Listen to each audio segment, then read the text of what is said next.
Hey everyone, welcome back to the channel. Boozer here. Thanks for stopping by. In today's video, we are on the test server here today, so thank you PlayerIn for allowing access to the test server. And we will be talking about the upcoming Fusion Champion starting on September 5th, Thor Faehammer. We're going to go over his kit, we're going to test him out in some areas, we're going to show what he can do, what he's capable of, and we're going to decide whether he's actually worth going for. So let's jump right into it.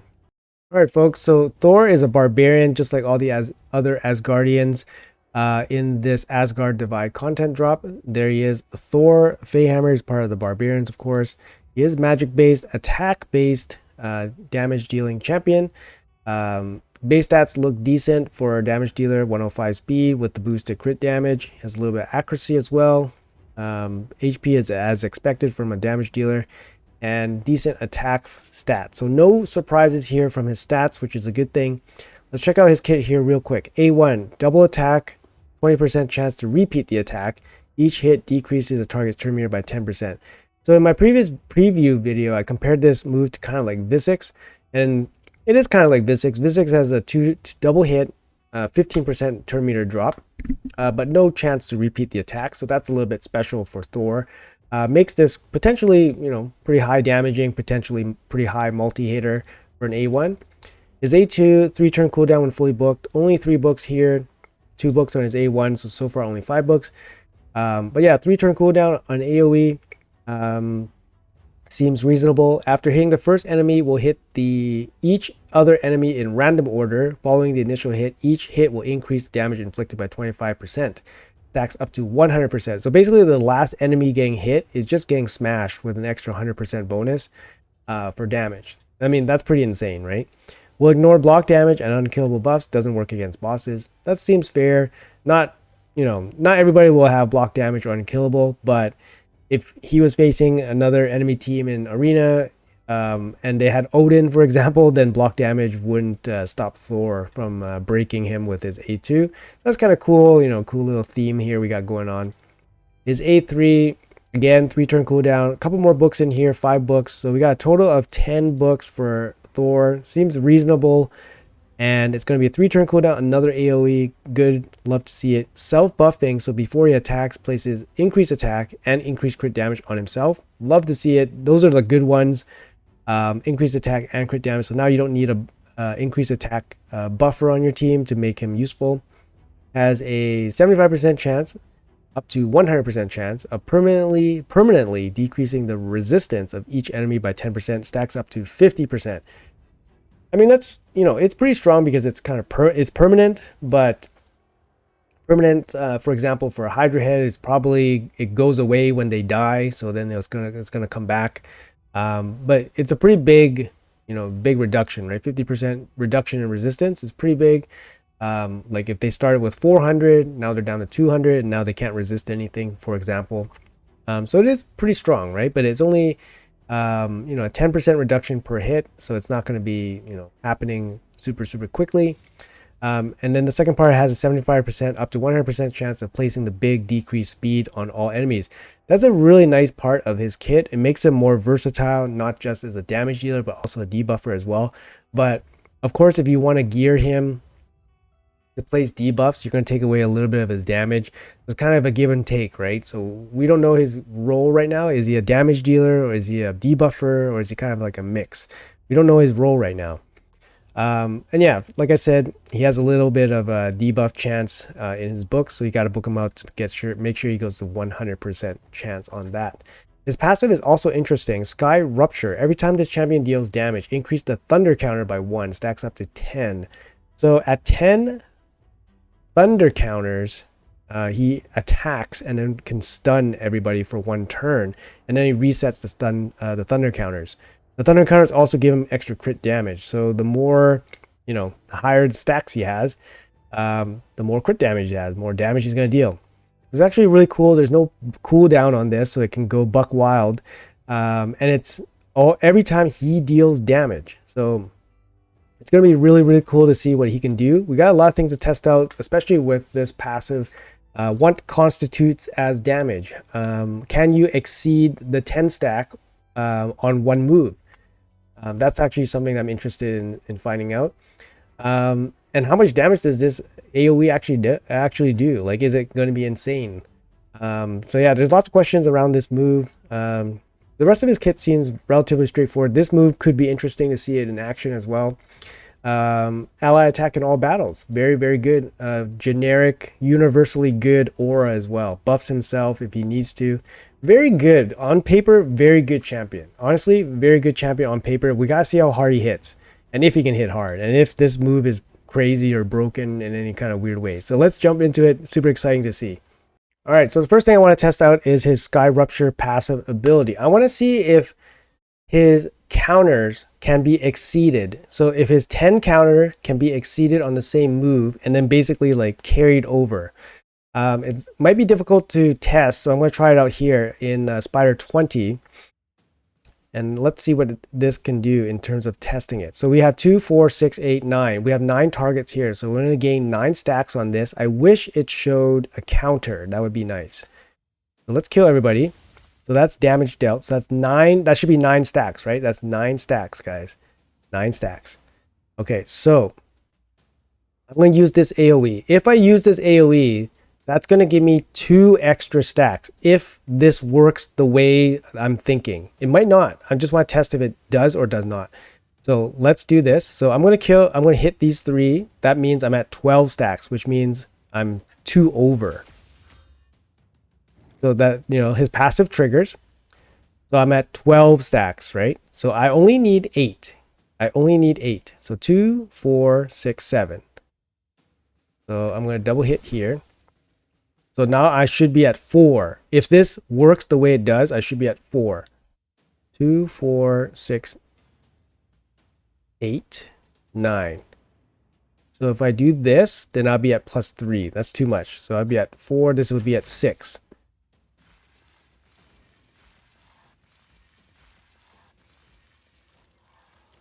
I'm at 6. Oh, now there's too many. 2, 4, 6, 8, 10, 11. So it would put me at 7. Okay, put me at 7. If that worked this way. So I'm at 7 right now, right? 7 over. So if I use the A3, if this worked the way that I'm trying to test, this would trigger the Sky Rupture again. It doesn't. Okay, so from this testing, you can tell that you cannot overstack your counter. So basically on the attack move that you hit your 10 counter, that's when it will reset. So you don't gain additional counters on the same move, for example. So that's pretty conclusive, I think, showing that that mechanic part of the Sky Rupture ability. All right, I'm going to do the same test and test Sky Rupture again with the War Master Mastery. See if War Master counts as additional procs for Sky Rupture, his passive. Let's try that again. We got to pay extra attention about when we see the War Master proc. So I'm going to bring it down to 1x speed here. 2, 4, 6, 8, 9. So there's 9 here. If War Master triggers once, then we will get Sky Rupture. I think this is a pretty definitive test here because there's so many targets. It's bound to hit War Master once, but we can just keep a keen eye on what's happening here. I didn't see anything.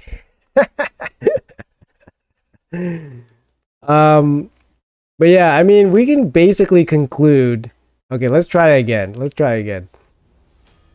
I'm pretty sure we can conclude that one War Master procced, right? Let's try again. Oh, did that just work? Oh my lord, that just worked. War Master just procced. Are you serious? I'm actually super shocked. Let me see this again. Oh my goodness, War Master counts.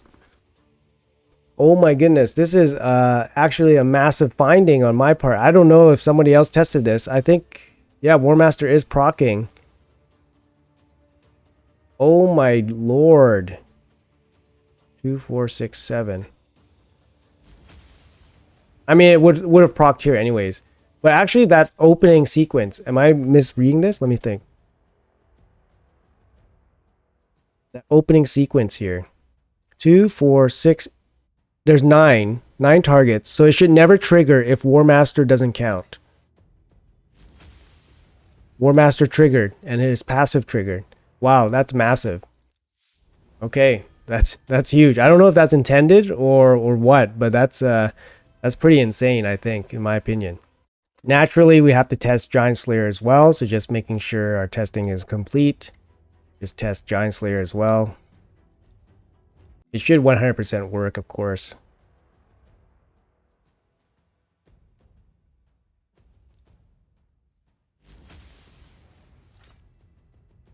Oh. Didn't trigger once? It's a little interesting. Okay, there it is. Okay, that's interesting. It didn't trigger on that first hit.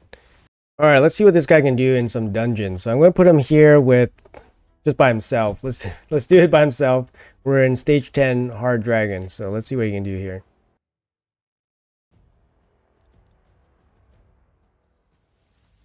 Decrease speed, massive slams here, stuns. Look at this guy go. He's just going to work now. Dude, he just soloed the first wave by himself. The stuns really are crazy. Slows. I don't think... wow, 20 seconds solo to the dragon. I mean...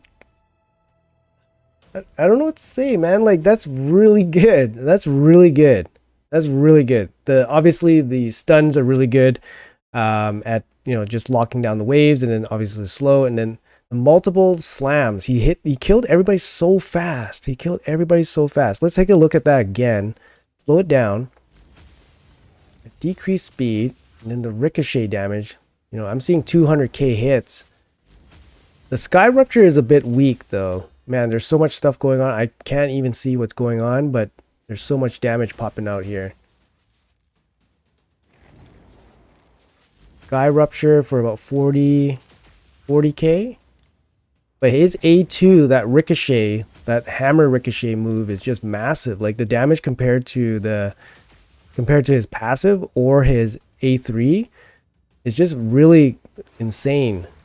He's not going to be able to deal with the dragon, but I mean, just showing him here in this wave clear content, like if you just beast him out, he's going to deal tons of damage.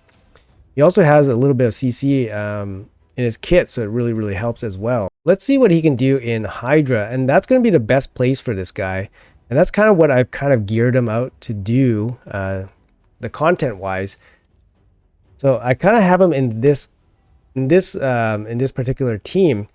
And I basically wanted to put him up against some of the better damage dealers in Hydra, and whether he is actually good enough, and or how he really stacks up against some of these champions. So we got Harima here, we got Mishinaki here, we got Molly here for the AoE provoke, just to make sure that's nice and auto friendly.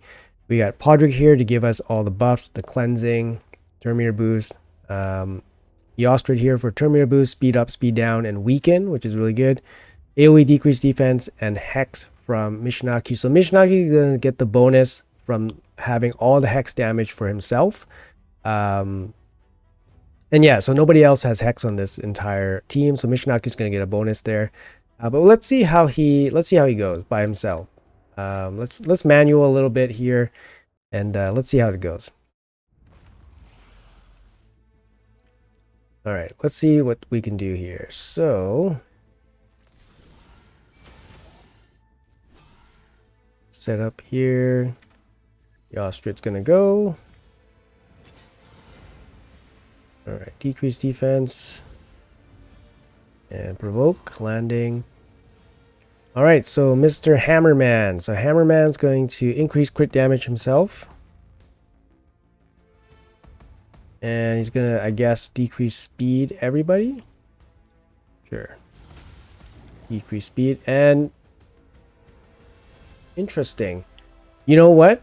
It's because he spec'd out in War Master. That's how it happened, because Podrick sent him in on a ally attack. He must have triggered War Master or something, and then he just attacked with his A3. That's about it. That's the only way to explain it. Why his passive popped off with one AoE. Yeah, I mean, that's pretty insane. You love to see it. getting really excited about this champion, actually. Yeah, he's actually looking real good. Real good. I'm interested to see how he actually stacks up against these other damage dealers. But let's see his other AoE here. So this one is his money shot. This is his big damage move. So let's slow it down. Let's see what kind of damage hits we're seeing here. Who do we want to target? Maybe we want to target this guy, the fat head, and then leave the big damage hits for the other heads. All right, let's do that. That might be like the strategic play here. So I'm going to target him. Well, I don't know what happened. Bunch of stuff happened. This thing just exploded. Holy cow. Okay, that's kind of insane. Okay, that's kind of insane. I don't know. I'm definitely feeling it right now. Guy's looking real juicy.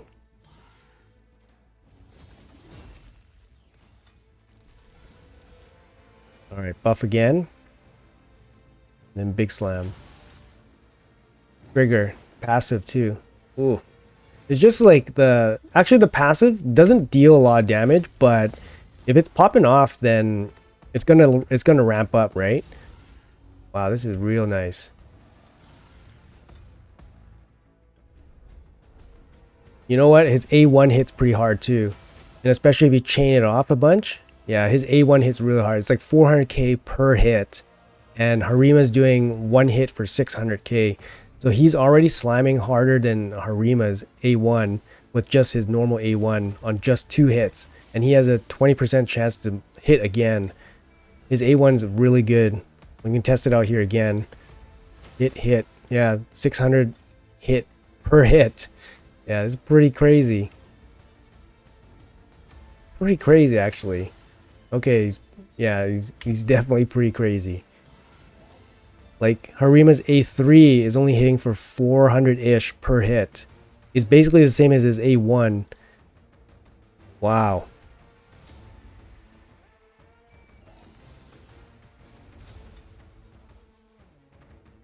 Okay, I mean, yeah, we got like some of the powerhouse damage dealers in this team right now.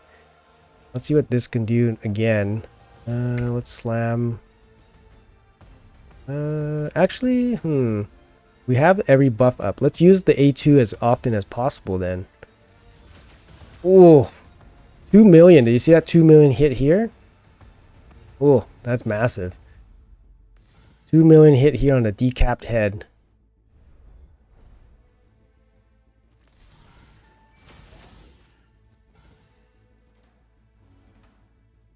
Oh, just decreased defense too. No weaken. That was his A2. Look at the damage total here. 33 over 8. Just insanity.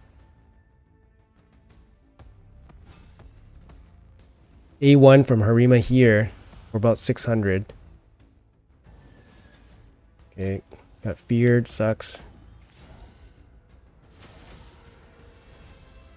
Okay. I don't know, guys. Are you guys convinced? Are you guys convinced? You guys convinced about this? This looks pretty insane. I think we have the real deal here. He's no pretender. Look at that. Whoa, 4 hits. 4 hits for 500 plus each. Holy cow, man. Just as A1. This is A1 cranks. Oof. And then the passive too. Alright. So I'm not going to let you guys watch all of this. But I'm going to run this team fully. And then we're going to be checking it out. And then, yeah, we'll do the comparisons at the end of the run. So we'll be right back for all of that.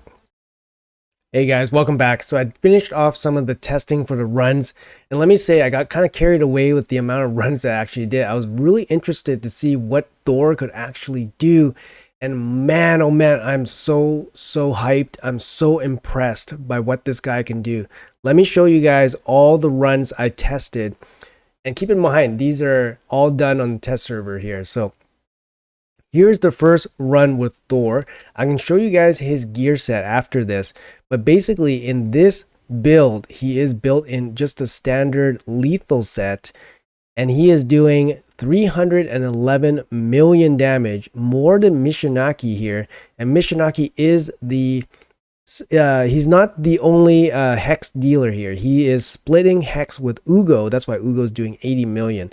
So Mishinaki, if he was doing full hex duty, he probably overtakes Thor here in this build. So just a standard lethal build for Thor.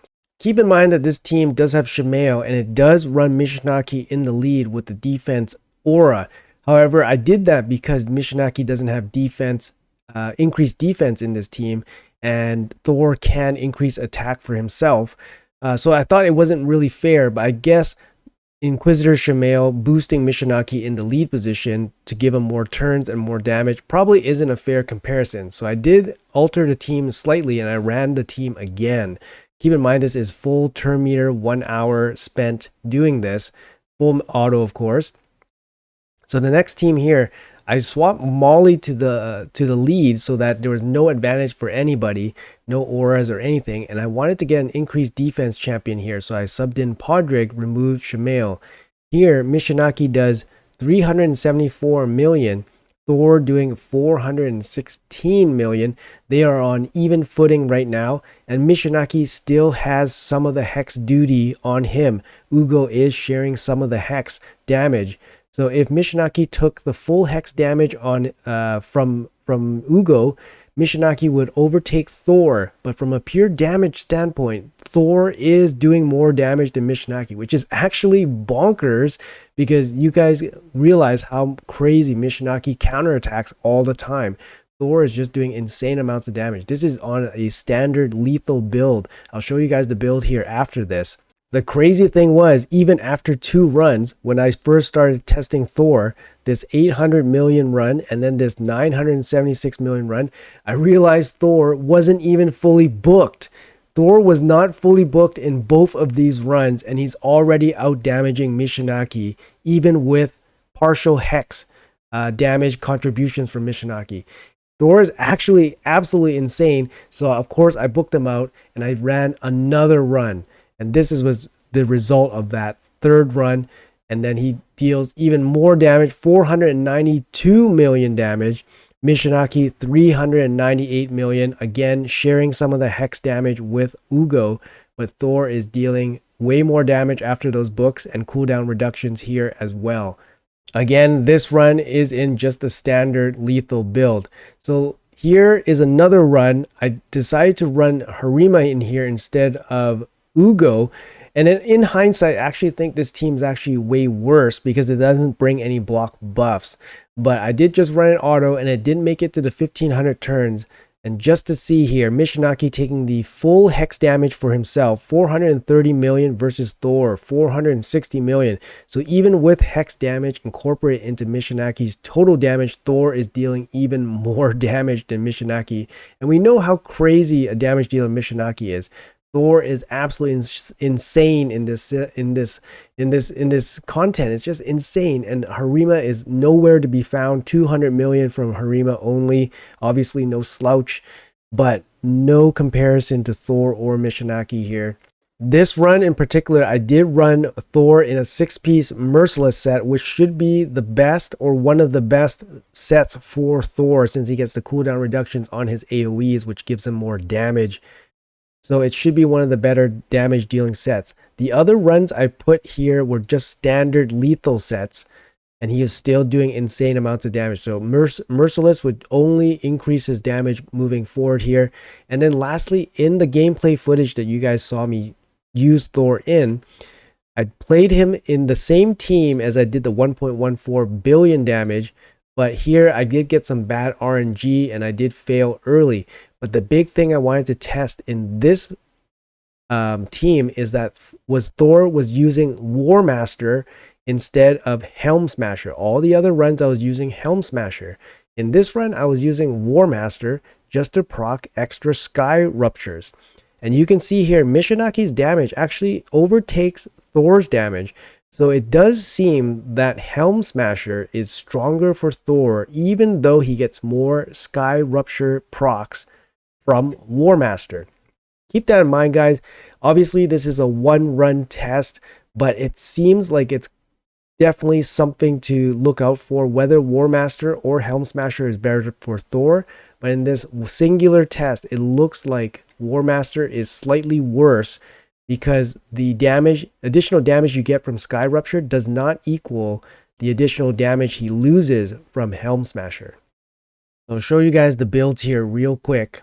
Alright guys, so this was the lethal set build that I put him in for all those runs that you guys saw me show earlier.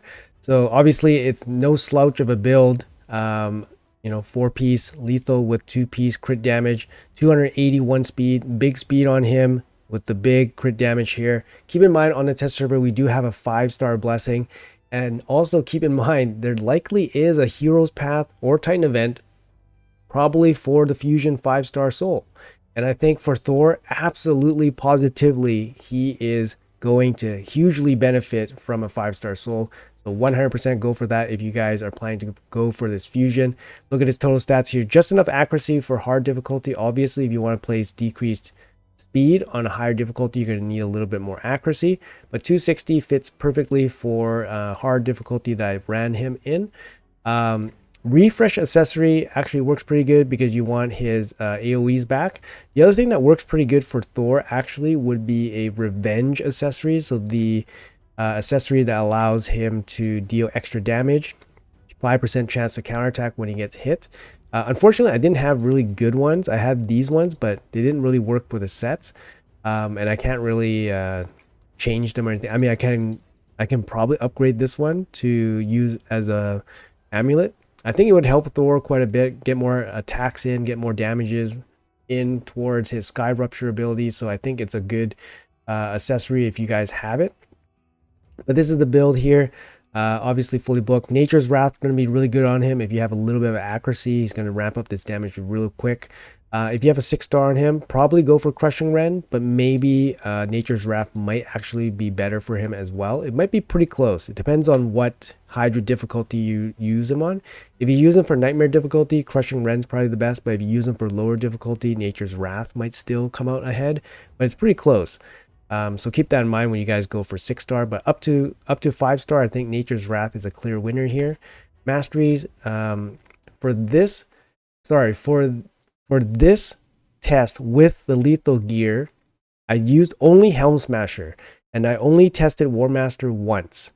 I tested War Master for the final test just to see if War Master could out DPS Helm Smasher. So all of these I was using Helm Smasher. I was not using War Master in any of those screenshots except for the last one. Okay guys, just to make that clear, identical masteries, just using Helm Smasher here. All right, so this one is with lethal. Very solid build. Obviously 280 speed is not everybody's cup of tea, that they're not going to be able to hit. Obviously scale it down for you guys. You guys can't hit 1 billion damage. You guys can at least hit 100 million damage with whatever gear you guys have, most likely, right? But anyways, I'm going to show you guys the best build I have for him, and then you guys can decide how much better your builds or how much worse your builds can be. Alright guys, so I think this is the best build I can put on him on my account. It's going to be a 6-piece Merciless set. I can't do a 9-piece. If you have a 9-piece, that's going to be really, really nice because you can get an extra chance, an extra turn. That's going to be insane, obviously, right? We all know how insane that can be, but I don't have a 9-piece myself. But if you do, congratulations, you can definitely make use of it. A 6-piece here is obviously still very good with the 35% ignore defense. I still kept the refresh ring just so I can get some more chances at his AoEs. He does have a little bit of accuracy. He's a little bit slower in this one because my gear is not as good.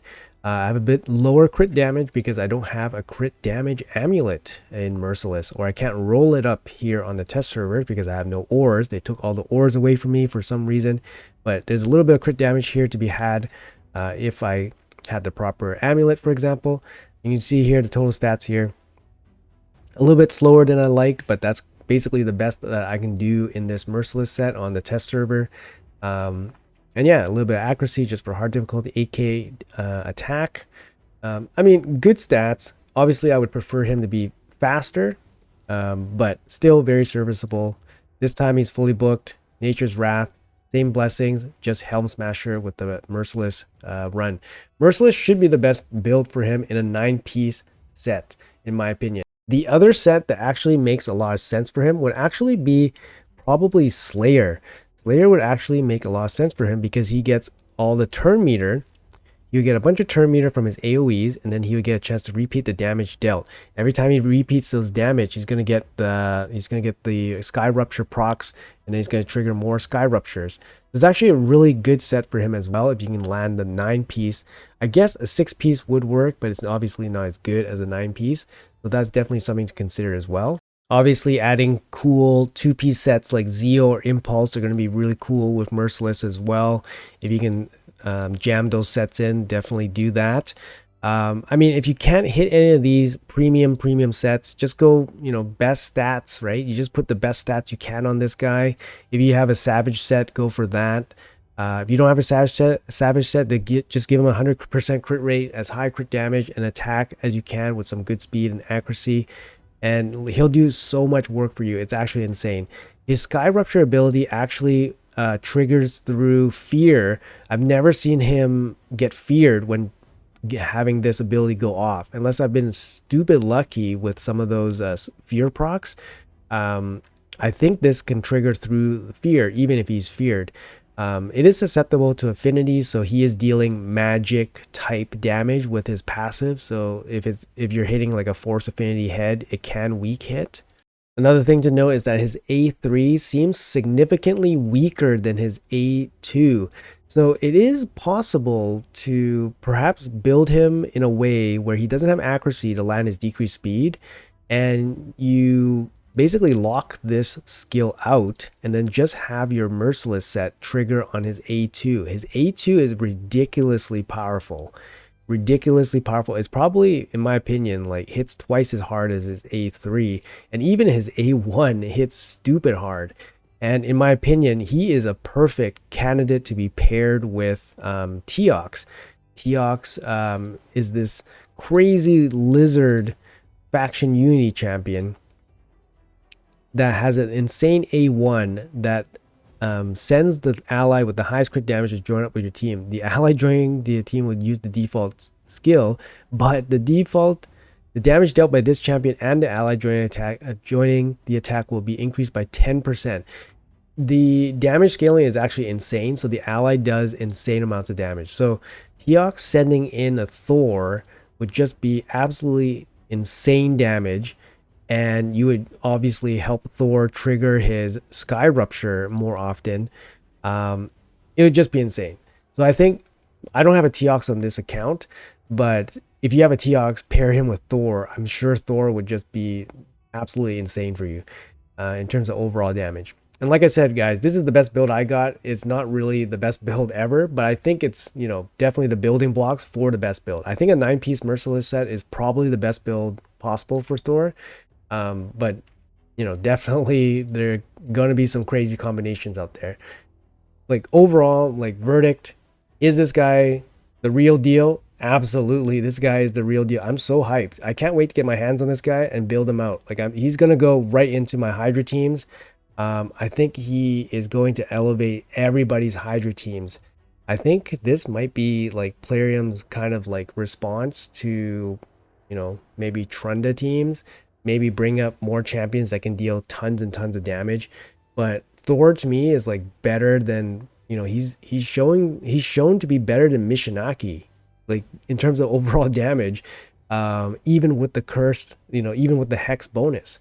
Like Thor is a must get fusion, guys. He's a must get fusion if you guys care about Hydra. And I think if you guys care about like the longevity of your account in this game, you guys probably care about or need to care about Hydra, because that's where all the higher PvP sets are, right? Stone Skin, Protection. I mean, even winning Clash and doing more Hydra damage, you're going to get more accessories and all that stuff. Like that's definitely just going to be part of your end and late game, account progression in PvP, and you need some of that just to get through some of the missions even, right? And obviously higher rewards and all that stuff. So I think if you guys care about Hydra, Thor is a massive must-do fusion. Unfortunately, he is going to be a mixed style fusion, so it's not going to be easy for you guys. Hopefully you guys did prepare. And obviously this news is going to come pretty close to the start of the fusion. So hopefully you guys can make it through the fusion. But definitely 100% must do in my opinion. Probably one of the best fusions of all time. For a damage dealer, he's definitely one of the best fusions of all time. I know we had R-Mans and we had Newt. R-Man's the best PvP fusion of all time. Newt, the best PvE fusion of all time. And then Thor, the best Hydra fusion of all time, probably. So, anyways, guys, hopefully this was insightful. Hopefully this was fun to watch. Let me know what you guys are planning to do. Let me know what you guys think about Thor and my showcase. And if you guys have any other questions, let me know in the comments below. Thanks for watching. Appreciate your time as always. See you guys in the next video.